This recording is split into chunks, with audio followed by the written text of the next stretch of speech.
What's up, everyone? It's Gavin or Tweek. Hey everyone, a little different order this week. You got Matt or Haz, and finally, the people have spoken. We have listened. We're doing a guest episode. We'll throw it to our guest, first guest of the year, first guest of 2023. What's up, Marss? What up, True. dudes? It is I the can't first believe. one. Yeah, this is the first episode I've been on, and I've given you guys so much. Like, can I swear? Can I say? Can Of I say course, swear? yeah. I've given you guys so much shit for inviting me like 3 times. Yeah. You guys ghosted me or just said, no, it's not happening this time. Last time, Charles was literally just like, yeah, no, we don't want to have you on the channel. See ya. Yeah, we're a very important podcast. So I don't know if you know this, but I get pretty harassed high about profile. being on this podcast, and then I get half of you. No Charles. Yeah. No Pink. That is wild. we thought we were doing you a favor, honestly. Dude, Charles is the one who sent me the link. Like, what is this? Pink I came know. into my chat when I was streaming. I thought I was getting the my whole package. I got so No. scammed. Marcus had to dip. And Charles I think is he in Hawaii still? I don't know. Yeah, Hard to he keep is. Chuck in line these days for sure. But yeah, well, when I'm not on the episodes though, I listen to them. You know what I mean? I gotta see if you guys are talking shit. I need to. Yeah, I know. don't have that privilege. I can't just not be a part of my own podcast. Oh yeah, Tweek Talks has to be on. Yeah, Well, Tweek has to be on Tweek Talks. Tweek's When, hilarious. when have I ever Yeah. listened to an episode? that's true. Maybe Well- that's the thing. Mars has to take over. Let me listen for once. Oh, Mars shit. mumbles. Yeah, it's time. No one It's can time for you to understand. mumble. Marcus Mumbles is the classic. Yeah, Oh, yeah, that's a there good you one. Oh shit. Well, I'm Genesis excited. is coming up. I was gonna say I'm excited for this weekend. Especially all 3 of us will be there, and Marcus is the only one who won't be there. So that sucks, but yeah. It's a big weekend to decide who's number one. I feel like no. Yeah, Like, 100%. That's what I keep hearing. I think people don't really realize that like even in Smash 4 and even in Ultimate, there's always been like a definitive number one. You always know who the absolute best is, and it's been like that like for so many years, like longer than Ultimate's been out, like I said. And like for the first time, it's like a 4-way, like 3-way split between who can actually be the best. Obviously, Tweek being one of them. Leo. A lot of people defend Leo. They're like, "Oh, he's definitely still the best. You know, he's trolling. He's not picking Joker, but he's picking Joker now. Yeah. So there's no more excuses. Yeah, You know, the like, thing. you beat the yeah. Joker, you beat Leo, and then you got Akola and Sparg0. Yeah, the thing I point out about Joker or the Joker appearance is A, it was the first time he's done it in a while, and B, his 2 losses were Gavin, who plays Diddy, who destroys Joker, and also Sonic, who might be Joker's worst matchup, right? Correct me if I'm Allegedly, wrong yeah. I was But talking yeah, about I've it's heard definitely down Leo there. specifically say Sonic is hard, like even a long time ago. Yeah, But yeah, this topic is the interesting thing about it. If you're like basically anyone but me, is that you've been dominating for a while, and then I get like a couple wins, and I'm just like in the conversation. I feel like I kind of just slipped in. I guess I got like a bunch of like high placements and everything, but in terms of the best, I still give it to like those guys who have been like dominant for a while. But I still Well- take it really seriously, and I actually like have been making a point in my daily life to like not get complacent and like take this tournament really seriously. It's good. Because like obviously I want to win, but I want to win a lot. And I feel like when I was younger, if I won a big tournament, I like wouldn't practice as hard and stuff like that. So like for me, the big thing is like now rather than like my big win I got last week. So especially because I want to stay in the conversation with those guys, and it's not easy because they win like everything they attend. It's actually insanely good. Yeah, so I have to keep up with that. Well, it's interesting because everyone kind of has a little asterisk by their name right now. Yeah. Because you're like, well, you kind of had a different results for a little bit there. Sparg0 took a full blown like break though, and then had to Yeah. come back and wasn't like full form for like a month or 2. So there's always kind of like these hitches where we're at, where it's like Mars said when we opened the podcast, we have no idea who actually is it. It could be Akola, honestly, like for Yeah. sure, which is the craziest because he's the newest name to the bunch. And Leo too. It's interesting because when I think of Leo, like people defending Leo, I think the easiest thing to point to is Ludwig's Invitational because he looked fucking unstoppable. That was recent, yeah. That was very recent. Yeah, it was November, so it's not like no one's saying he couldn't win this tournament. But I think maybe it was Max tweeted this, Max Ketchum, but he was like, so the top 4 right now is some combination in any order or however you want to dice it up. Akola, Tweek, Leo and Sparg0, who do you have as number 5? And I couldn't believe that this was a question. I thought it was pretty clear cut who number 5 is right now, but that's I just in agree my with you. opinion, I guess. Yeah, it light, right? Like, Yes. yeah, I thought so too. Some people said Proto, which I Oh, guess is damn interesting. it. I know that's interesting too, though, because I feel like people might have a slight bias because the Japanese tournaments he doesn't do as consistently, and if I'm understanding that correctly. But Yeah, I've heard that a lot. yeah, but I thought it was light, like pretty clearly. Like his dip in results is like, oh, he's only getting 5th now instead of 1st and 2nd. You know, The last time that Proto was in America was Double Down, and he beat Leo like twice. Yeah. Right. So like, it's not like Proto's even had a chance to show up and like lose. Like we don't know if like we don't know how he compares like to the current top 4, you know, because he just hasn't been here. One of the things that I feel like the community has a hard time talking about is comparing like for Proto specifically, it's like in region results in Japan to like the outside of region results, which is usually like big wins and stuff. And like I'll take those any day over like the in region results, especially because there's just big differences. Like, these are for money and like the other ones aren't for money, and like comparing it gets a little dicey, I feel. But I'll always take those like big wins just because I feel like they just mean a lot. And you're saying you'd like credit them the same regardless of what's on the line? No, I'm saying, the opposite. Oh, okay.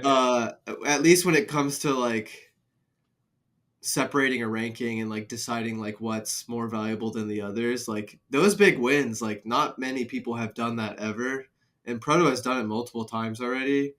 And it's clear like when Proto has to show up, he does, is basically what I'm saying. So I think if you ranked Proto over Light, I actually wouldn't necessarily get upset at that either. But yeah, I think those two are big ones, like when it comes down to like rounding out the top 5. I think Shuton is in the conversation too. T. And then after that, I don't think many other people deserve to be in the conversation. The Genesis seeding is the top 4 are the 4 that we've talked about, with Leo being 4th, actually, which I thought was, he tweeted about that. He tweeted something like, LOL, I'm seeding 4th for Genesis. So he might be pissed, honestly. Like he might have a really good weekend just from that alone. Yeah, and I took that personally. Yeah, he does something. Bro, I love when he takes shit personally. When he's playing well, it's like, this shit is uncrackable. Like this is impossible. But then aside from them, seeded to make top 8 are T, Light, Kurama, and Riddles. Which is Kurama's a big conversation too. Like recently, just been doing really, really well.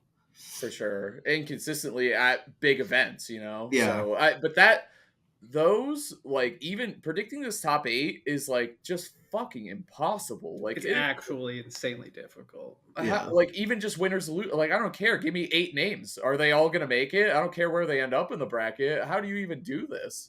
It's wild. I've been looking at my projected bracket to like prepare and stuff, and it's really tough for me, and I can only imagine it's just like that for any player in the tournament. Like it's just a really tough path to top 8 or whatever. Imagine being like Riddles in this situation where like he's kind of in the talk for like top 5, top 6, I would say personally. Like because he has some really good results recently. Yeah. Agree. He doesn't not show up in top 8. Right. It's weird if he's not in top 8. But like imagine being in those shoes where you're like top 6 or whatever, but like, oh, I have to play Sonics before quarters. Like what could happen? Like on results he's better, but he's probably losing to Sonics because matchups. Yeah. That shit's like impossible. Like we saw it Let's Make Big Moves 2 weekends ago or whatever. But his path right now is he has to beat Sigma, and then he has to beat Gluto and Akola to make top 8 winners. And so if he this is loses, Riddles. This is Riddles, yeah. And if he's seeded to lose to Akola, if he loses that, he has to beat the Buzz or the winner of the Buzz Salt 1, which I'm very hyped about, aka Cola. Other way around, I guess. Cola, aka Salt 1, going up against the Buzz.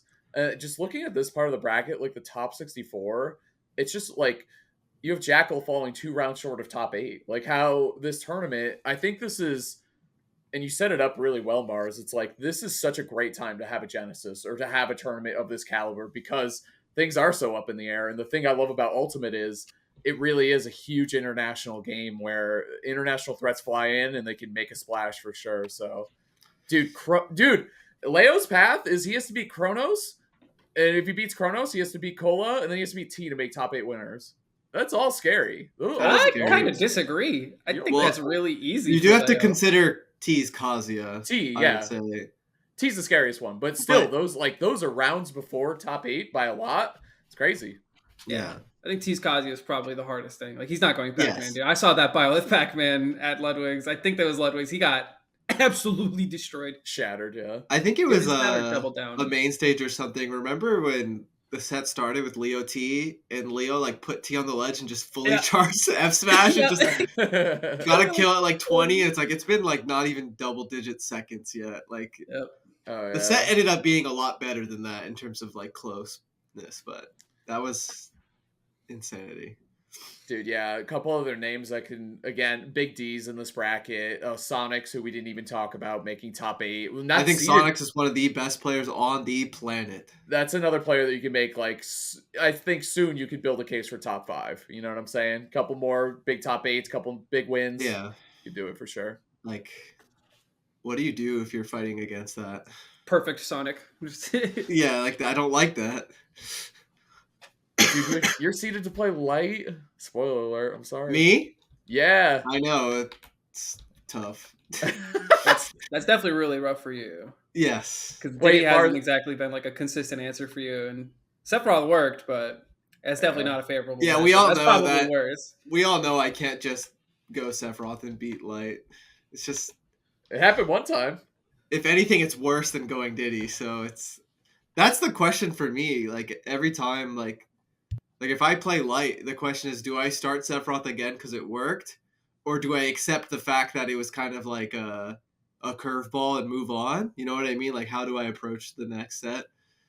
And I always have things like that because I play multiple characters. So, like, that decision is tough. So I'm hoping I can just feel it out and figure it out by the time I sit down and play. But yeah, it's not like Sephiroth Fox is like an answer. It's like a terrible matchup. So. Yeah, that was like, fuck it. I mean, I'm taking that W. Like that's great, but yeah, I don't know. You wouldn't think that Fox is really a character that you can just like throw a curveball at. You know, you don't really. His game plan only changes like in very specific matchups. His bad ones like Game & Watch. It's rare for him to play a matchup in the specific in the first place. He usually is playing Fox. Yeah, right. Dude, that's funny because whenever someone else asked us on Twitter, like, what makes you think a matchup is bad? And my answer to that is always when you can't play the character at their full strengths. Like, it feels like you're on your back foot the whole time, right? Yeah. Like, if you traditionally play a rushdown character and you play a character that shuts down rushdown, it's like, I can't get in your face. Like, you're getting zoned out, whatever it is. Yeah. And for Fox, a great example, obviously, is Game & Watch, the one that you listed down. And I think Samus falls in that category, too. Just great up B out of shit. Good get off me, right? Good get off me, zoning pressure, edge guarding, too. Any of that shit. So, what makes a bad matchup, right? But... man, shit. I don't know. When your win condition is just the worst thing to go for. Yeah. And that's why it's rare that Fox has to shift away from that, because most of the time his shield pressure is good enough. It's only like the extreme examples that give him a hard time. Yeah. Well, it's like your strengths are lower, and usually your character's bad attributes are more emphasized by that character too. Like Fox Game & Watch can edgeguard Fox too. Like it's just really bad. I feel like one of his like workarounds is like the shield poke setups at the ledge with the back airs, and like some of his hardest matchups like naturally just negate everything at the same time, like the nair on shield, the back air on shield, like so it's like these characters are cutting Fox off at the source before he could even like pressure you a couple times. Yeah. Like saying that, and that must be rough. For me, a bad matchup is just like if I don't get to use Banana that much, or if I'm not controlling the pace of the match with Banana. Like if I feel like I have to break through their defense, like it's like, well, that's cheating. I'm supposed to be the one like being annoying. What would be a bad matchup for like the best characters in the game? You know what I mean? Like what would... Yeah. Because like when you guys started talking about it, the first thing I was thinking about is like, what is that for Steve? Or, or Pyra Mythra is what I was thinking. I think Steve's worst case scenario is if he is using resources, like by the amount he's using, he's also losing at the same rate or more. Without That sounds winning like a hard matchup. neutral. So like if he's getting attacked while mining, or if he's getting attacked like through his walls, like so if a character can like just like attack that space and do everything at once, like a Cloud like back air, like destroy the wall, hit Cloud, make Steve shield, like there's going to be moments where Steve doesn't have enough materials, at least once or twice, where in other matchups another character can't get to that point, like they just can't break the wall fast enough. Like that's like what I think of with Steve, but with Pyra Mythra I can't really think of much at all. I 'Cause, guess like, getting gimped, right? Like Yeah. Tough stage, they almost have like the Sheik factor where like the neutral is insane, but like trading sucks, and that's honestly it for Sheik. Like yeah, like imagine if like Mythra, it's getting gimped. you can shield a lot versus Fox and like take like certain hits that aren't as bad as others. But dude, imagine if Fox grabbed you and started full comboing off it. That's like what Cry. Pyra Mythra do Yeah. right now. dude. Yeah. Like you don't have those simple like decisions in neutral where you can like take certain L's.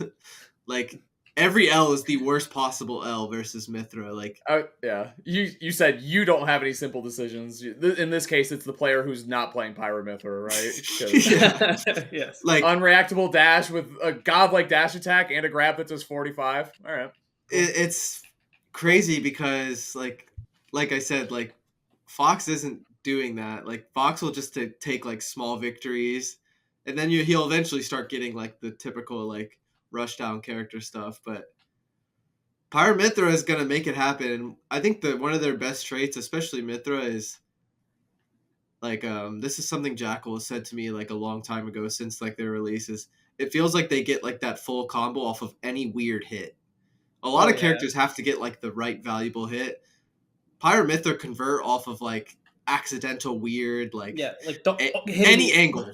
Hitting only the landing hitbox of Mythra in air. And it's Exactly. like, oh, dude, this is back 3 times in an up B. Yeah, it's like the best possible example. It's like I didn't even land all the hits of my move, and I might as well have. Yeah. Like they're so flexible, and that's why it's a good question that you asked, Marss. Like the best, like how do you qualify a bad matchup for the best characters in the game? And I guess that's why they're the best characters in the game in the first place. Yeah. Like so I think another interesting conversation. I don't really know how to make this a more broad topic, but like so now obviously like Pyra Mythra is in talks for one of the best because it's extremely hard to like, you know, find that weakness, or like, you know, there's very few weaknesses.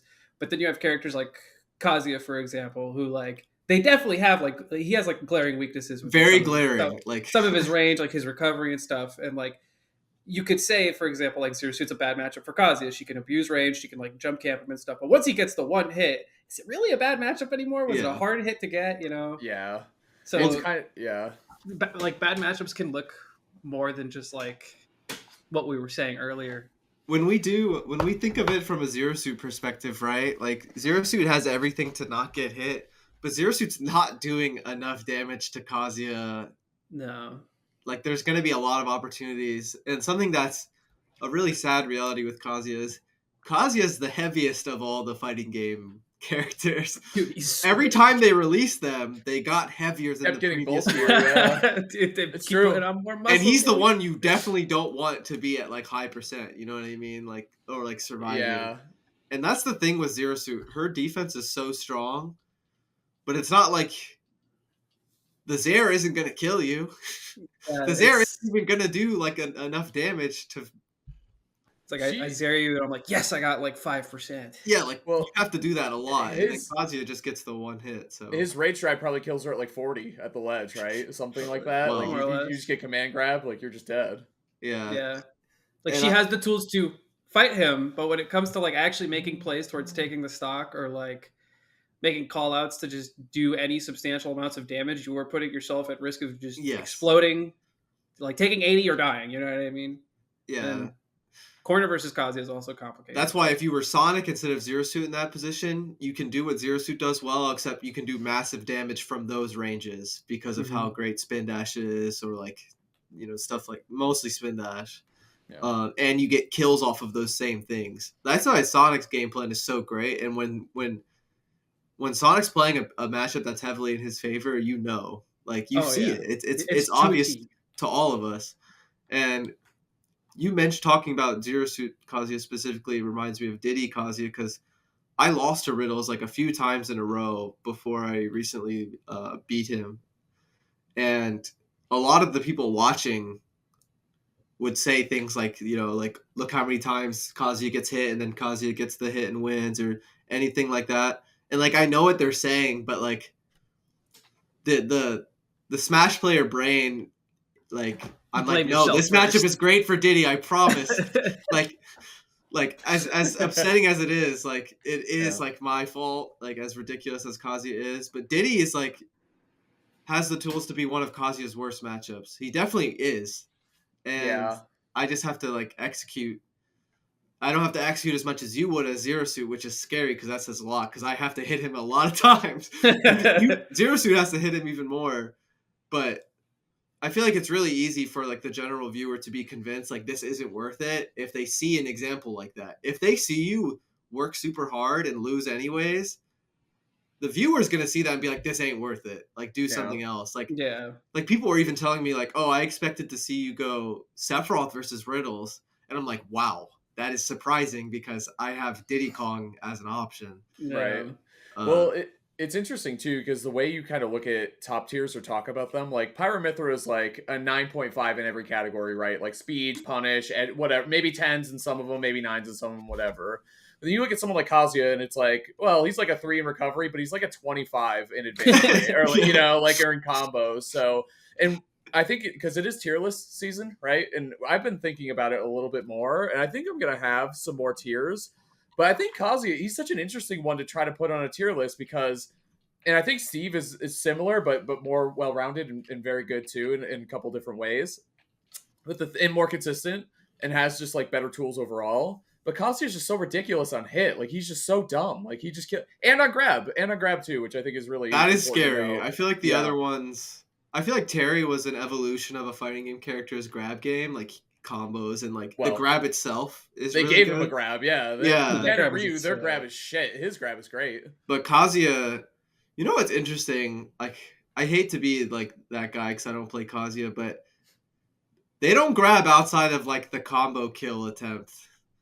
Sometimes I feel like when I'm fighting Kazuya, I could be getting grabbed more, and then they would like really make me question certain ranges. As soon as you leave like the 20% onward, they're like electric. Yeah, like gonna push him out of shield. Like I can shield the rest of the game now. Like it's kind of scary. Like whenever I feel like it shows a lot of confidence to take damage that doesn't lead into a death combo if you're playing like one of those characters. Like that shows like flexibility.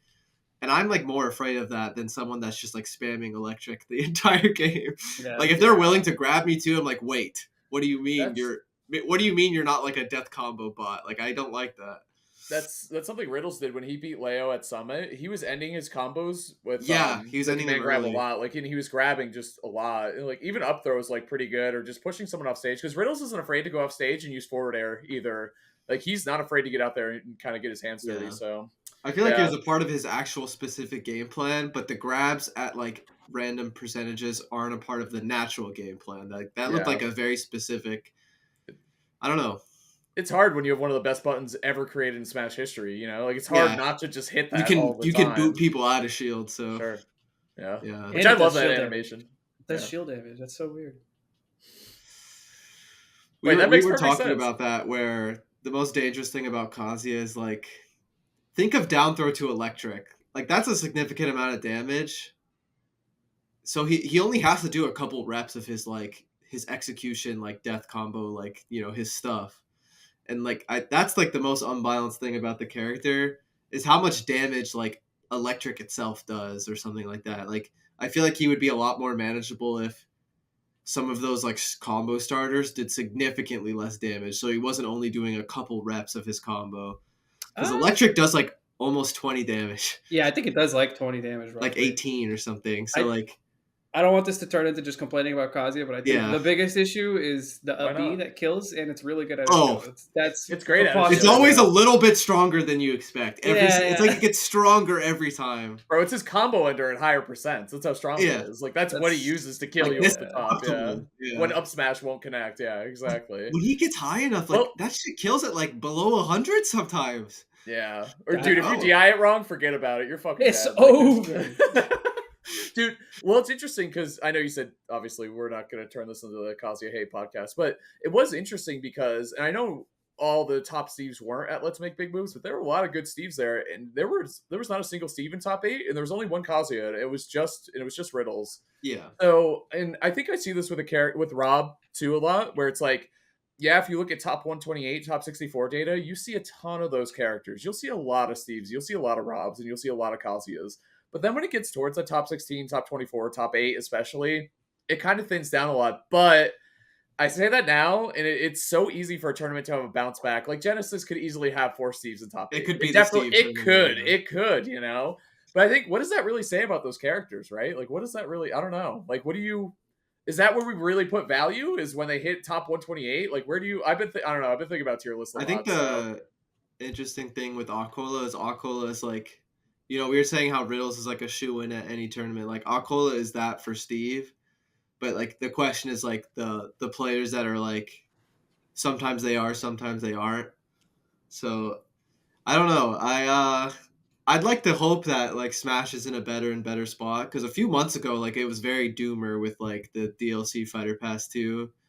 But I feel like we've been adjusting, like, well enough.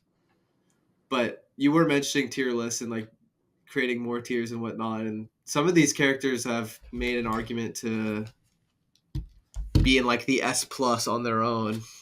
I think so, but we'll have to do a tier list episode. I think. Yeah. Hey, Tweek Talk fans, you know what it is. It's sponsorship time, and we're happy to say that today's episode is brought to you by Honey, the easy way to save when shopping on your iPhone or your computer. Now, personally, I love finding deals when shopping online. It makes me feel savvy and smart with my decisions, especially when the deals are a surprise. There's nothing like feeling a little lucky when shopping online and finding good deals. Thanks to Honey, manually searching for coupon codes is a thing of the past. Honey is the free shopping tool that scours the internet for promo codes and applies the best one it finds to your cart. Now imagine you're shopping on one of your favorite sites. When you go to checkout, the Honey button appears and all you have to do is click Apply Coupons. Wait a few seconds as Honey does its work and searches for coupons it can find for that site. And if Honey finds a working coupon, you'll watch the prices drop. Now, this year, one of my resolutions is to get more into working out. I've been good about the treadmill, but I want to start pumping some weights, right? So I was looking for a new blender, right? I was trying to buy a new blender online.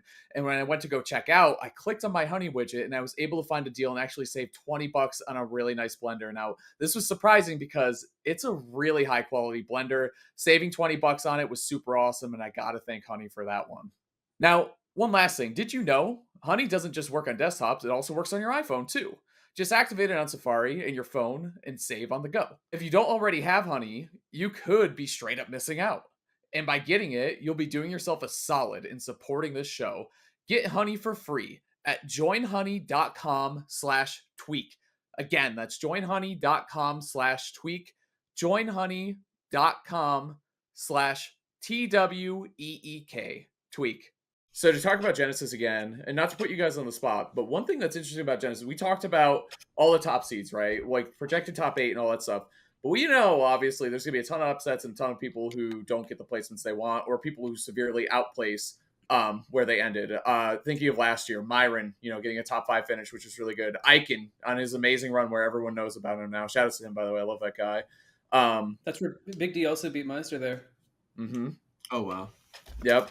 Aaron got, top 9 finish or whatever. So a lot of players can, and that was funny because that was the Aaron era where he wasn't getting seeded well and then he did really, really well. Yeah. So a lot of players who could severely outplace their seed. Do you guys have your eyes on anyone right now to do really well or could make, hey, you're only seeded to get top 29th, or top 129, but you got 25th, Dude, you got top 8. Yeah. There's a Zero Suit player from New England who's going. Oh my god, not this guy. I mean, hey, I don't even you think definitely he's could. You did it last. You got top. Yeah, 8 last year. legitimately, like I don't even know what Marss I would be a name I would mention. I don't even know what seed. I think I'm like Right 25th seed. Yeah, let's figure that out. You're seeded to fight Sonics in top 128. Oh no, dude! Are you kidding me? Whoa. Well, I was told I was playing an Olimar too, so it's been an honor. which Olimar? I don't know, but he plays Olimar, so he's got a shot. It's easy. Go Belmont. That's a great. All right, I got it. But I mean, like, can you even say Kurama qualifies as one of those people that like? How far are you like, saying here? potential- Yeah, depends on See how if you far. get top 8, but I don't know if I Just say necessarily top agree 8. with that. Because top 8's Yeah. crazy here. You can get Like, top 8. Big D can randomly just get like a baller Yes. bracket for him where he gets no swords and it's like totally easy and free. Big D Yeah. has to play Zomba, so I don't know how that's gonna. Oh, well, that's you think if they that's- both get there too. Well, no, I think Big D is nasty at reading rolls, and I think Zomba's got a terrible roll habit. So I think He's a that's. Rob, I dude. literally think that's the only reason Zomba's not doing as well is because this dumbass keeps rolling. Honest opinion. Is it that simple? No, I'm serious. Because he rolls this. Yes. I'm just gonna say yes. There you go. Sky J too. He's always on the radar. There's a couple players, like, unironically, like, Marss in this situation is interesting because you don't, like, if you, like, compare it to me, like, I go to a lot, like, many more tournaments than you. So anyone that we know can, like, you know, if we're using top 8 as, like, the qualifier here, like, anyone we know who can top 8 but just doesn't show up as much as the other players. Another big one for me is Esam, because Esam doesn't show up very often, and Esam gets seated really low, where we Yeah. know Esam should be seated higher. Mhm. And that just brings a lot of question marks. Like, that could significantly affect the bracket. But Esam's actually on my path, so something's going to happen there probably. At least I think. I'm checking. You got Big Boss, Cosmos, and Light into top 8 from 128. I think it's before, like, those matches I would play Dude, Esam. what the? That's I freaking crazy. Did check my bracket and it actually looked doable for me. So low key, I am actually in that conversation, even though I was memeing earlier. Yeah. I think Jackal's a big one too, because he's a player that doesn't really get outside of the East Coast really as much, but he's been getting out there a bit more. So, Yeah. but I'd have to look at some more because there's definitely a million people worth talking about. I really like the Big D answer because kind of like Kurama, like those are two of the biggest names in terms of like up and coming in terms of like their 3 to 4 months. like they've like had a good tournament and then they showed up at the next tournaments too and done just as well. I was gonna say Anathema, but I don't think Anathema's going. Damn, oh really? I know, that's a big surprise. Anathema Dang. has been the most consistent Rob on the planet. Yeah, definitely like a top 8 threat for sure, if Yeah. not more. Honestly, it's been a while since I've seen Mutace won I think a regional last weekend. Oh, Mutace is a So big one. Mute could do well this weekend for sure too. Absolutely.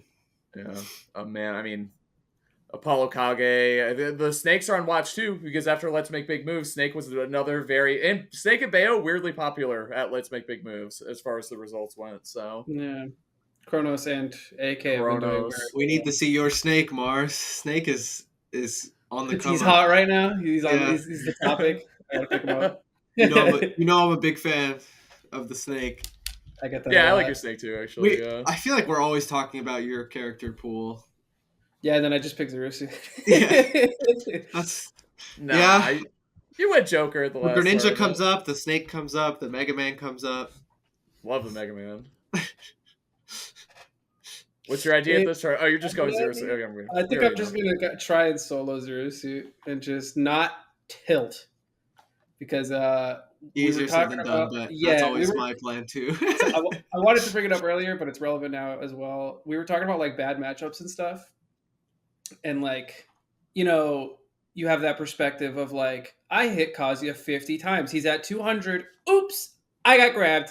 Yeah, I'm dead. And like, it's easy to fall into like the pattern of just like getting frustrated when you were gaming for a minute straight and then you got smacked once, right? Yeah. And like getting over that hurdle of just being like, oh, I got hit, whatever. What's next? I try to use like examples of me actually like persevering through the situation to like prove to myself that I can do it without tilting. Like Yeah. last time I played against Riddles, I like barely lost game 1. It was like really close. Game 2 starts and I just instantly like evaporate. Like I die at 0. And I don't remember like really second guessing it or like you know I kind of just kept it playing and like that's the first game I won in the set. And then you're just telling yourself like if I won that game after like Riddles being literally at like 18 damage and I died, like then anything is possible. And it just the biggest thing is having that like not just a certain level of focus, it's like a specific balance of like not over focused and not like under focused. And that's why it sounds crazy to say like, oh, I'm gonna do this and I want to like not tilt. Like it sounds so simple, but like you really have to be in like a very specific spot mentally. Yeah, and in that situation I was there, but like if I had to deal with it again, like let's say I die 0 again, like can I mentally handle that again? Like I don't know. I think you made a good point there with like the focus balance, because you can easily also fall into the trap of like, okay, I'm not tilted, and you're just like not even thinking about like the game anymore. That's actually something that's happened to me. Like you still need to have that hunger and that like fire. Yeah. It's like easy to just continue to play by the book, and like that's just not how these kind of things work. Like you have to make plays to some degree. You have to take risks, and it's easy to just not. You're talking to the wrong guy. He plays Diddy Kong. He doesn't take any risks. What the heck? No, he dashes back and gives up stage control, dude. That's a huge risk. They could hit me.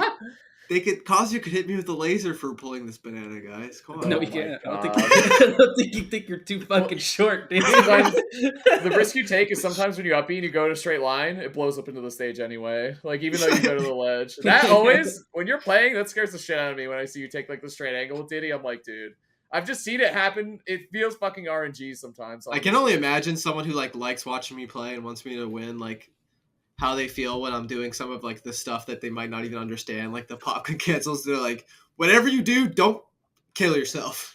Yep. Keep doing it as long as you live. Some Diddy main called it out that he's like, I'm so sick of Diddy mains not doing the perfect peanut popgun cancel, whatever the fuck it is, and disadvantage. I was like, yeah, start doing it. I hate when Diddies don't do it because I try to position for it and they don't do it. I'm like, oh, well, that's the thing. So that's the GOAT Jodgers, by the way. But it's frame perfect popgun cancel. I do like 3 different popgun cancels, but I don't do that. Not when we have a guest on. Come on, enough of this. Yeah, I hate Diddy Kong. Stop. Sorry. It does turn. It's like Snake. It's like Snake though. Like you turn around so much in the air. You really do. It's crazy. Having micro like bursts of movement as Diddy is really huge because otherwise his air mobility is like terrible. So like making them like actually work for it in those spots is when you're in disadvantages goes a long way. I'm excited to see what Jen does this weekend too. After a good Jen is going. Moves. Yeah, Jen is going. Whoa. First Genesis ever for Jen, which is great. Really? Wow, I love that. Yeah, I saw him tweet that, and I've been a Jen fan since Smash 4. So, damn, lots of tri-state. Kameme too, I think, is someone we're not talking about. He's going. That's the best Sora in the business, right there. That is the best Sora. Who we all think is a good character in Smash, a trash character. Otherwise, I hate Sora. I think Sora is really good, and I think Kameme Sora is really, really good. Agreed. I watched it quite a bit at Port Priority 7. Dude, he played Mega Man. That's like the coolest character of all time. Now he's playing fucking Sora. What downgrade, dude. He still plays Mega Man, though, so. I just thought of that, though. I was like, fuck. That's like one of the biggest characters. I haven't seen the Wario in a minute. Thank God, bro. No, I'm just kidding. No. That's like... You love Wario. Haz loves Mega Man. Goat. I do. I don't like the other characters in Kameme's character pool because it's just Sora at that point. I like what do you like Mega Man, don't you know? Yeah, he's cool. I like Mega Man. I think he's one of my favorites. Yeah, you do the foot thing with him. Oh yeah. One of my I think one of the biggest things to talk about with Genesis is Let's Make Big Moves had everything but Japan, pretty much. So like we had like a lot to talk about. But with Genesis, I think a big one is like all the Japanese players attending. And I don't know all of them that are attending other than the ones we've already talked about. So I definitely would like to chat about that a bit. It's And I'd also like to Aquila. chat about Mars's path a bit more if I could pick your brain, if you don't Yeah. mind. Yeah. Japanese players going, confirmed attending, are Akola, Flip, the Falco, Gact, Kameme, Now, who's a Mario, Repo, the Mega Man, Shogun, which is also very interesting since we're talking about Snake a Yeah, lot. Snake has been doing great. Yeah. So Sigma, who's very, very good, by the way. Toon Link, right? That's right, yeah. T and YOC. And Suinoko is the young Link too, so sorry if I butchered any of those. So like over my 10 best. like Japanese players attending, including Love to some of see the it. best ones. So It is actually 11, so it's exactly over 10 Japanese. That was really good. Nice math, dude. That was sick. Quick math. Yeah. And a couple of them could easily get, like, I was looking at the projected top 64. I'm like, dude, Gak could go on a run. Why not? You know, Gak could Shogun go and Repo are really worth looking into as well. I think that could go under the radar otherwise. But you have T, Akola, and Kameme. You know, like those are actually. Well, yeah, those like, are the main ones, of course. Yeah, that's three. Especially Aquila. Like Aquila is like a favorite to win the whole tournament. So Isn't it kind of messed up that like Yoshidora has a job and like doesn't come to America? Dude, he's got to go. yeah, I'm like- Yoshidora just shows up, plays some Yoshi, wins. He literally does just show up and play some Yoshi. There's nothing else to that guy. He really does just like, yeah, today I'm gonna go and I'm gonna just beat the top 10 Japan players. I got a hot Yosh. What can I say? He's gonna stop and get groceries for his wife on the way It's just home. it's just mow the lawn, business. just It's just normal business. shit. Damn. Yoshi's like the perfect character for that too, because he's simple and he's effective. You know, like Oh yeah. it's just business. Well, it's a character for someone with a job. yes. Would we be saying he's effective if Yoshidora didn't exist though? Because without him, is Japan yeah. putting Yoshi top 3 without Well, him? Did you see I'm that? glad shit? you say that Yeah. because in terms of like a tier What the fuck? list, I know Yoshidora is really good, but I don't consider Yoshi that great at There's all. no way. He wasn't good before DLC came out. There's no way he got better. He has to come to America and make me a believer. Honest Yeah. opinion. Like, I'm not a believer in Yoshi, but I love seeing Yoshidora's success is great, and like I believe in him as a player. But Yeah. Yoshi ain't good.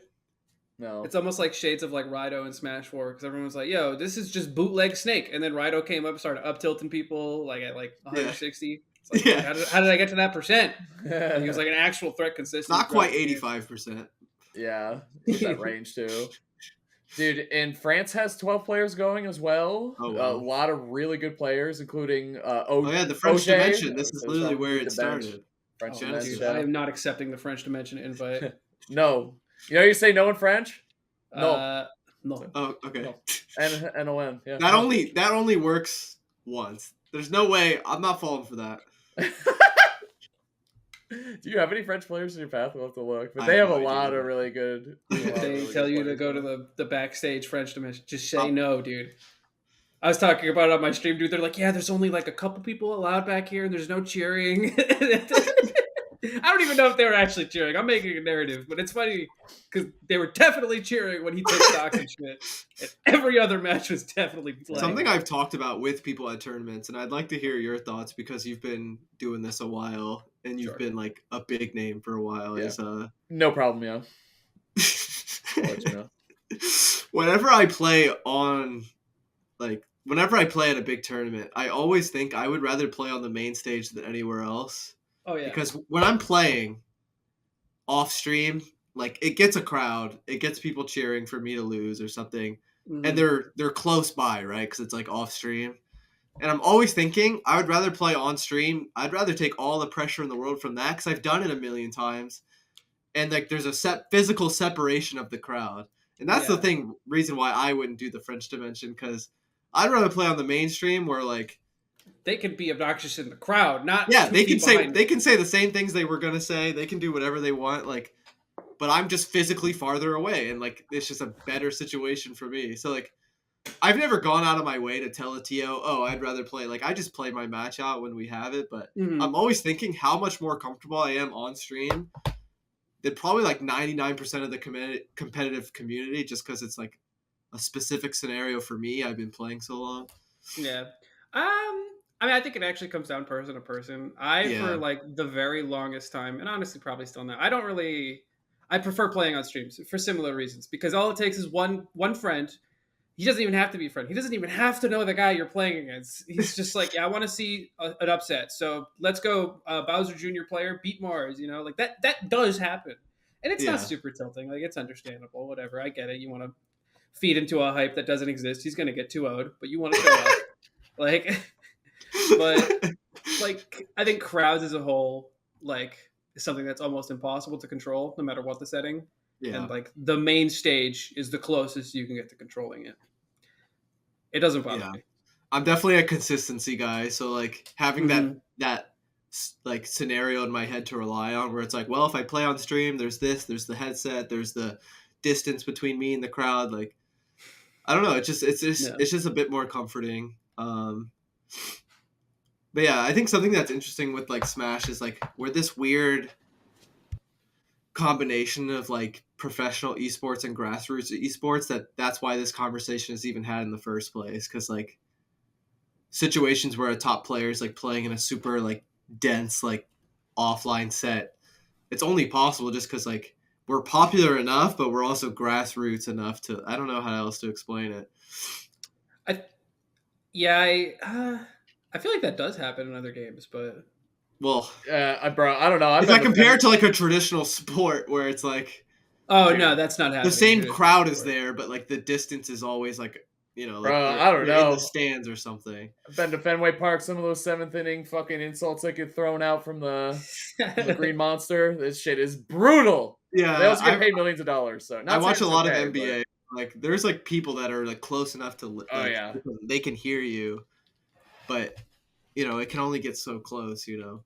That's true. Yeah, you're like the crowd is like a part of the playing field almost. Like they can they could be standing like finger arms distance. You. Yeah, right. Exactly. Yeah, it's true. It's true. I could see this dude's shadow like casted over like the setup. Yeah, popping off like a lunatic. And it's like, yeah, that's a little distracting, but whatever. I've been here. I'm a big boy. I can handle it.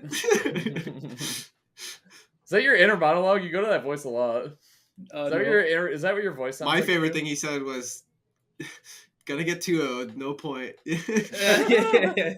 Feed the fake hype. But I'm curious, like, how are you feeling going into Genesis? When was your last big tournament you attended? I don't even remember. It might have been Ludwig's, and I went like 0-5 or however many sets we were allowed to play. It was not good.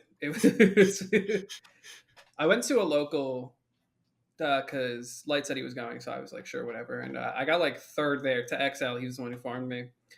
But I mean, if you want my full honest thoughts, like competing has kind of been in like the back of my mind for the most part. It's mostly just been content longevity and stuff like that. Yeah.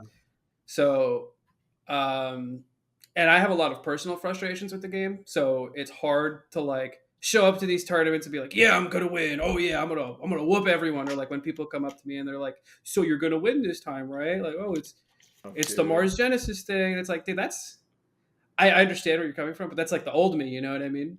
That's like what I would have wanted to hear like 2 years ago, but you know, like priorities shift, people change, and that's no longer the thing. But it's not like I'm gonna show up and start throwing. Yeah. Like, yeah. I think the most it's going to affect me is like I'm not like normally I would be like mentally like 200% there. I'm down to like 150. You know, like it's still getting more like all of my attention and then some, but I'm not putting as much like personal stake into it because you know you've been there, Gavin. Like putting your entire self-worth in winning in a video game is not healthy. It's not good. It's a tough life. Yes, it's very tough. I've been doing it for too long, and if I die to Kazuya at 0%, I can't get mad at myself. I just can't do it. So I go into the tournaments with like lower expectations, but it's not like I'm throwing.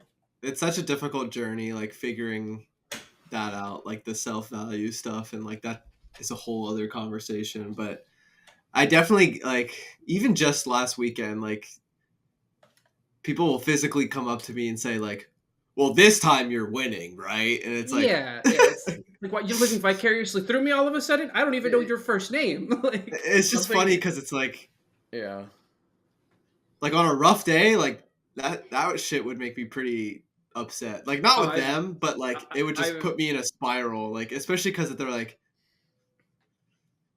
I don't know. It's like a WWE script or something where like I can't where they think like okay, well they rolled the dice and it's your turn now, right? Like, They wrote the It's script your- for you. Yeah. where it's Well, definitely they not. let you in here, right? Like shortly. I've been You're around you just better guys. now. Yeah, I've been around you guys long enough to hear these interactions where some people like I don't think they realize that their words can actually have an impact. You know what I'm saying? Or like Yeah. they're kind of just saying shit. I think it's because they like you guys or they're fans or whatever and want to interact and like kind of maybe positive encouragement. It's like, damn, like you just added more pressure. You did more. I don't know, man. There's this weird kind of similar to the crowd thing. It's like it's so close, right? Like everything is Yeah. just so compounded at these tournaments. So you guys think, and same thing with the crowd, like you might think that you're just talking to, you know, some top player, some commentator or something, you just make one comment, it might Mhm. fucking stick in their heads, man. It really might. Yeah. It's true. I've had exact situations like that. But I mean, it's I don't even know what to add on to it. I feel like we've got everything. Like the crowd and like fans of people, because I know the people who say that stuff, they're trying to be supportive and they're trying to hype you up, but like it's not helping in the way you think it is. These thoughts you're Yeah. thinking, they're like, I'm thinking of what's next. You're already like, you won, right? Yeah, that is one difficult thing that is I have to really lock into is making sure I'm like taking it one match at a time and not like Yeah. teleporting my brain to grand finals game 5. Oh yeah, that's Like, an easy 'cause trap to fall into. You got to get there when you get there, and I think that's the thing. Like why I personally get that a lot too is like because I've had so many like close like second places or something like that that a lot of the time they are talking to me from that perspective, right? But they're like you're gonna get it this time, like because you were so close last time.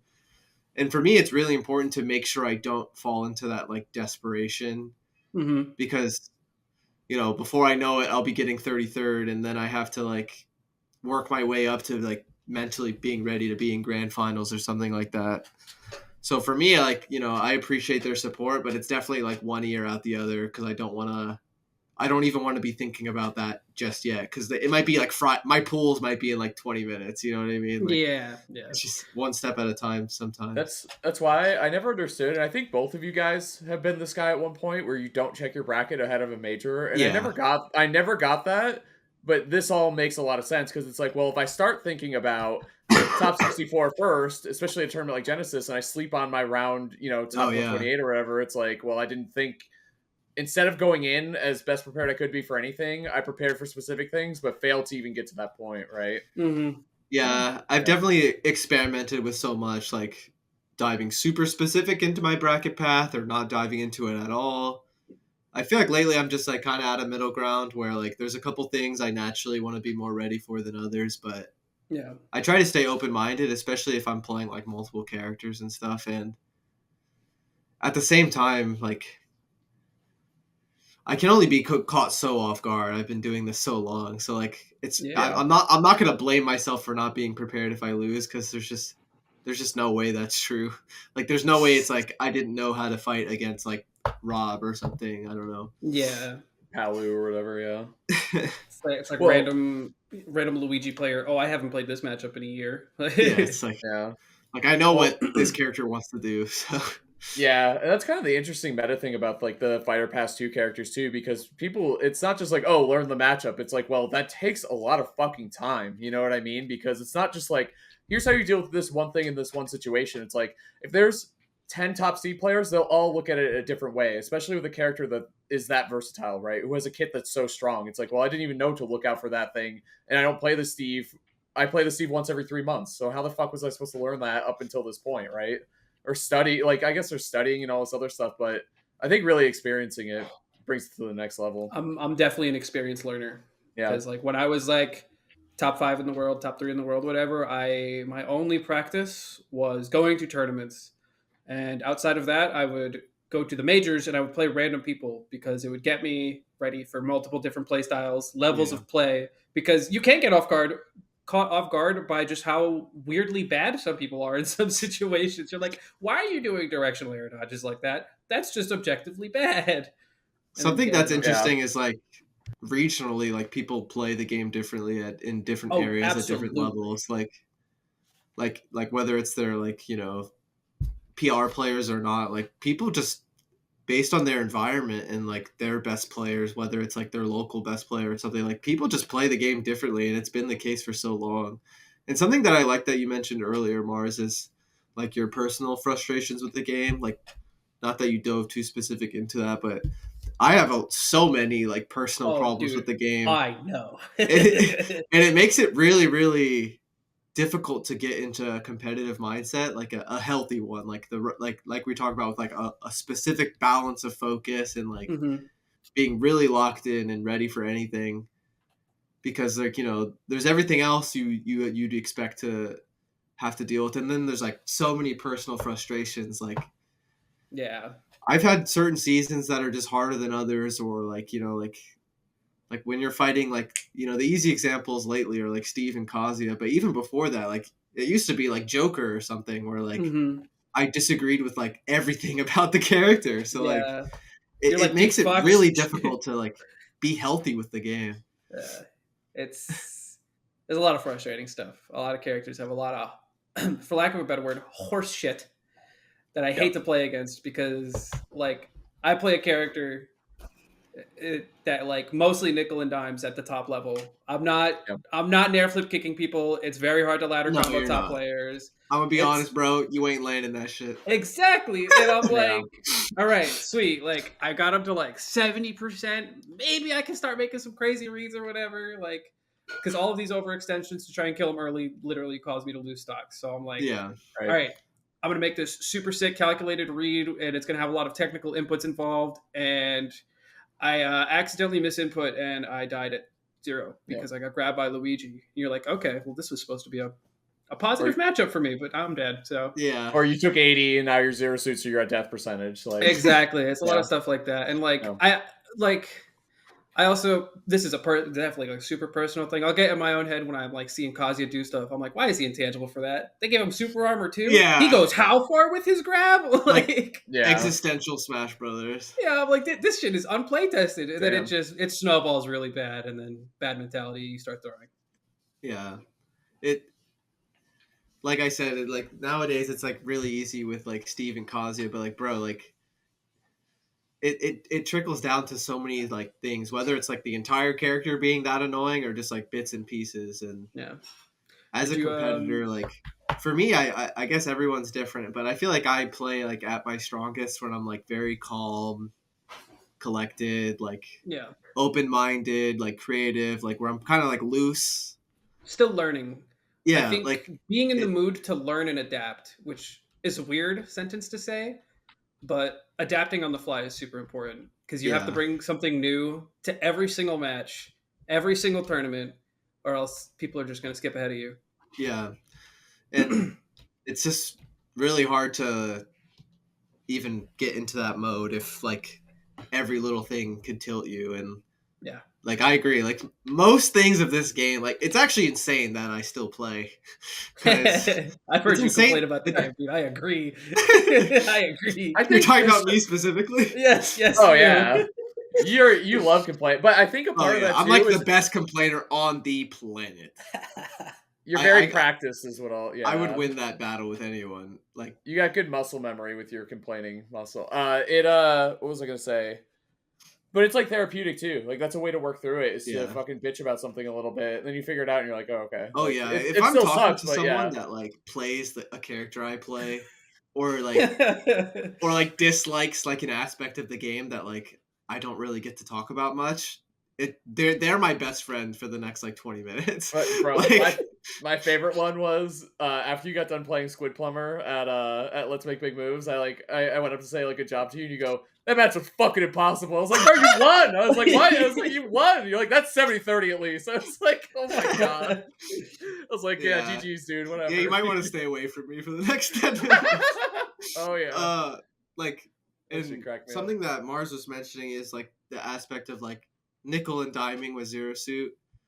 And I feel like there's just certain eras of characters. Like Zero Suit's like a brawl character, and like you can really see it in a character's like game plan. Like what era they're from for the most part, and like what they stand for, as funny as that sounds. But like a lot of it really is like what we consider Smash Bros. And me and Marss started like competitively like around a similar time frame. Mm-hmm. And like Smash just fundamentally changes as they release new games and new characters. And like one of the hardest things from my experience is like literally accepting something as reality when it comes to these characters or these players that are really good now. Like having to accept them into the realm of like competitive Smash when like a few years ago, like this wasn't even on the table. Like I didn't have to deal with this. Yeah, I think one of the most toxic and like counterproductive ways of thinking that I ever adopted, it was for a really short time, was like at the end of the COVID era, I was like, all right, I'm nasty at this game. I just won Genesis. Like these new kids playing Wi-Fi think they're hot shit. And like they're gonna get stomped out by like all the old school like top players who actually know how to play without latency. And like, dude, I got humbled. I'll give it up. Like they're performing. Some of them beat me, and exactly. Yeah, dude. Well, nice. Since I've been around longer for you guys, it comes full fucking circle because you were those guys at one point. Yes, that's the funniest thing. There was no fucking Cloud. There was no Cloud before in Smash 4. There was nothing. I mean, Zero Suit obviously was good in Brawl, but very different than Smash 4. And it was just like really, really good characters and just these kids that are cracked. And you're like, how the fuck do they do this stuff? You know? And it always happens. It's just cycles forever. Yeah. Even in Melee, they see it. I mean, obviously the top guard is still there, but top 5 has shifted around a lot in the last couple. That is great. Even crazier is how much Melee is still changing to this day. And it's funny, like, where did I get this ego to think like because like you said, I was that kid, and it's like it's so easy to forget that. Yeah. It's such a test for you guys. It really is, because there's this huge difference between being the star on the rise and getting all that like this is gonna be great. You have a shitty tournament, it's like you'll get them next time, it's no big deal. As to being established and being like, I've won the big house, I've won Genesis, I've won these tournaments, and then it just being like, well, am I old fucking news now? Like, can I keep up, right? Like it's a whole different mind game than I'm going to catch up and I'm going to put the hustle in, and it's like, can I still do that, right? Like, it's not only is it important to realize you're thinking that way, like, and it's not healthy, and it's like really goes against like competition. It's also one of the main ways I teach like Smash when I do like Metafy lessons or anything, is like I feel like it's really, really rough to do this to yourself as a player when you're playing Smash, is to consider things like right and wrong, and that's something we've talked about a lot on the show. So it's not even just line of thinking. It's also just like your actual gameplay, like being open-minded enough to consider as many things as possible. And like, you know, not everything is like a right and wrong. And like, you know, people don't have to play Smash the way you grew up playing it or something like that. And easier said than done. Like I'm saying this, but like I might play my next game of Smash and get super tilted at something I disagree with. But it's for both the game and outside of it when it comes to like growing, because Smash is the weirdest thing you'll ever play in your life, and it's really important to keep up with that. Like it's going to change every time you play it. You might see something that's you've never seen in your life. So, and it's so interesting too, because Smash, the reason it's so popular is because it's so easy and basic to pick up at the level 1, right? It's so easy to do. Oh yeah, but it's so fucking complex and crazy. Even not just like Melee with all the tech skill and all that, but Ultimate too. Like it's just to get into it. Like if I was like just like a Street Fighter player, I was like, I want to get into Smash. It's like good fucking luck. Like how? Like what do you need 2-3 years? You retain none of that knowledge. Yeah. It very, very few, very, very small lessons will carry over for sure. Here's this little paper man. Deal with his shield real quick. Yeah. Right. Okay, Sonic Fox, hit Game & Watch's shield without getting punished. You're playing Mario. Go. Yeah. I don't know why Game & Watch was the first thing I came up with, but you know why. All right. Yeah, all right, Street Fighter player. Sit down and play My Serve right now for 5 hours. 5 hours. You have to take one stock. So on the topic of like the cycling of players, and like we kind of touched on it at the very beginning, like the top 4 or whatever, being the best player in the world is one thing, and like it's a very hard thing to achieve, and it's like what people like really seek when they're like trying to like become like the best in the world. Like I want to be the best, I want to beat MKLeo, I want to win every tournament. blah blah blah. But people don't talk about that. The actual hardest thing is staying as the top, staying as the best player in the world, and that is what people should strive for. Not like this. I want to. I'll be complacent like winning a tournament once. It's easy to fall into that. Yeah, it's similar to what you said earlier on, Gavin, for sure. It's like, I know I'm playing hot right now, but the second I stop trying hard, I could fall off at any moment. And it's that lesson in humility, right? And being able to push yourself, even though you're happy with your results, which is, it's so hard. That's a life lesson. Like, that's so fucking hard, It's something like that I've just been through. Like, for example, like, over quarantine, like I took a lot of things really serious that I never really took the time to dive into, like whether it was Smash or outside of it, learned a new character. And when tournaments came back, the first couple tournaments I was winning, and I was like staying really on track of like everything I was working on, and it was going great. But like I kind of stopped like doing a lot of the hard like practice regimen stuff like as soon as I get those couple W's. And I feel like right now I'm in the spot where like I'm kind of in a similar situation, and like the biggest thing is like staying on top, like Marss said, and that's a much more important goal to me than like winning a tournament, because I've been playing for so long, and like I know what my goals are, that like I don't want to trick my brain into thinking my goals are something else just because of one tournament win. So it's a really big deal, and it's the most important thing to me. But just like Marss said, it's also like very difficult staying on top. And I can only imagine, like, if we think of Leo, and I can speak on this just from my own experience with Leo being number one, is like, I'm studying everything he does in Smash, because next time I play him, I'm going to do everything I can to win. Like, and I'm sure there's a bunch of people doing that to like Sparg0 now, and Sparg0's young, or like even me sometimes, or like Aquila. Like, if I'm doing it to these players, like, of course everyone else is too. So it's difficult. And like, and he was doing it with a character like Byleth or something too. It's not like on the same level as like Pyra, Mythra, like Steve or whatever, or even Joker, which is like a character that's like in his lineup. So it's tough. You got to stay creative enough. Like Marss kind of said that, like every time you sit down to play, you got to be doing something new, or like, staying ahead of your own gameplay. So oh yeah. Well, I'm excited for Genesis this weekend, to say the least. Did you, Gavin? You said, sorry, Tweek. You said you wanted to talk to me about my bracket path, or was the I was just curious what you were thinking. Like, because did you look at your bracket path? I just saw Klaatu's the Olimar you're talking about. Sonics is in there, and then Sparg0. I don't know anything in between those. Before. Sorry, do you want to know? Well, I know one. Sorry.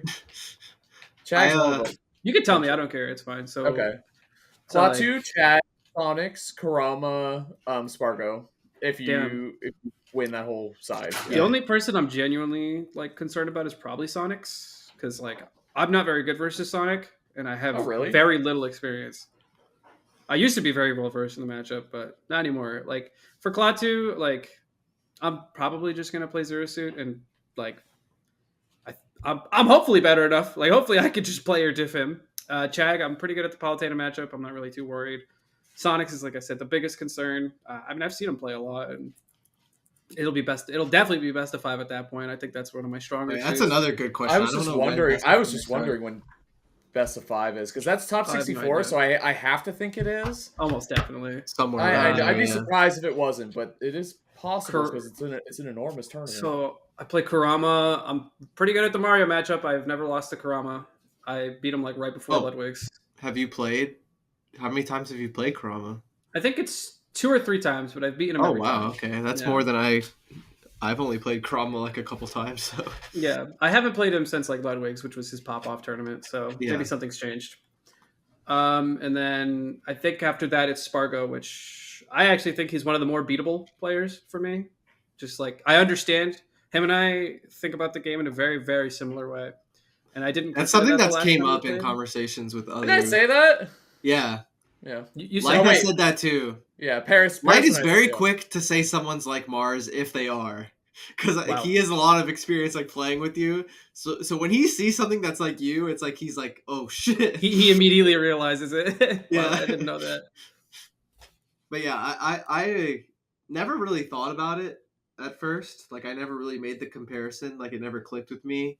But the more people like talked about it, the more I was like, okay, I Y'all get it. disagreed. That's what happened. Can I was can like, I hold on? Can I say what it is? Like, Yeah, 'cause- sorry. Yeah, no, so the biggest thing that I see is what I like to do is I like to recycle interactions. Is what I mean by that is like I will force us into the same exact position and I will do the same exact thing. And like normally I can tell if what you're doing is an autopilot option. So for example, when I played Sparg0, he would pressure my shield, like sit there for a second, and then I would forward air. And he used it against me, and I was like, holy shit, that was fucked up, dude. That's something I would do. Yeah. And then I saw him doing it to like other players and shit, like on like a very similar scale where like he gets so many edge guards and you're like, Cloud off stage, what is he Yeah, doing? he's- And like it's he ridiculous. conditions you. He's like, okay, if I position myself here, you're gonna go this like low loop route, and then he's gonna punish you for it. You know, he's gonna do like some uppy grime, or he's just gonna call out a forward air in the drop zone, and that's where I see myself in him. Yeah, I mean, if I'm talking about your playstyle, I consider it very mean. Like just Yeah. making people feel stupid and stuff like that. yeah. Like it doesn't feel good when it like works out. And with Sparg0, it feels like similar. Like where when I'm fighting Sparg0, it'll feel like that was very disrespectful. Like Yeah, it's like what a weird thing to call like out. over and over. But it's like with Sparg0, it's like he's like a very mean robot. So it's like disrespectfully like terminating you. Yeah. Well, it's funny like because yeah, go ahead. robotic with a little bit of spice. It's like damn, Yeah. that's terrifying to fight. It was funny because when you were like, I need to be kind of like Zen, right? Like I need to like Yeah. get in my zone. Like I think Sparg0, he's one of those players that plays better when he's pissed off, which I love, honestly. Like that's relatable material. I've seen people in say my that a couple opinion. times. Yeah. Yeah, it's great. Cool. Yeah, well, I'm looking very much forward to this tournament. Hang out with you guys. You got doubles with Light too, which I'm obviously very excited to see. You guys are seeded to get third, which is cool, but I think you guys could do better, obviously. So see what happens there. A lot of good teams actually at Genesis. I'll be casting top 8 of doubles though. That'd be sick. Wait, you replaced me in dodgeball, by the way? I don't blame you. But who? Dude, you didn't me? say you were down. You said that. I said I can't. Yeah, it's fine. I'm saying. Don't say I I'm replaced you. You were never on the I'm team. replacing you. Yeah, I'm replacing you wanted me on the team. I couldn't do it. You replaced me. You got someone You else to were do it. never on the team. You replaced me. You replaced me. Who's my replacement? Me. We work trainer. Who is it? It's me. Work trainer. Oh, really? We Twerk Trainer rules. I'm a fan. Yeah. You, the cat, and we Twerk Trainer? That's a good team. Yeah, it's the God Squad right there. Shout out to E for putting together the Dodgeball tournament finally. I wanted to play so bad, but I'm casting at the time. Because we played a couple times. There's like a local Dodgeball team that we play with sometimes. So yeah, that's mostly why I invited you. We ball, man. I got I can't wait to explain meta to them. I'm not playing volleyball. I'd play basketball. See? Dodgeball. Basketball. Dude, remember Genesis? Oh wait, 3? yeah, it's not volleyball. I'm just so used to Marss playing volleyball. He loves V-ball, yeah. V-ball. Woo! V-ball's cool. Good sport. All right. I think that just about wraps it up. You got anything else you want to say, Marss, before we go? Have me on more of these, dude. I want to talk to more than just YouTube bums. Yeah, that's fair. It'll be Marcus and Charles without me and Haz next time. Perfect. Yeah, maybe 2020. The full experience. Maybe 2024 will be your year there, big guy. We'll see. I get 1 a year. Let's see. Yeah, I mean, we want more guests, so yeah, that'd be great. If people want to do so, yeah. Yeah. Thank you so much, y'all. Have a good one.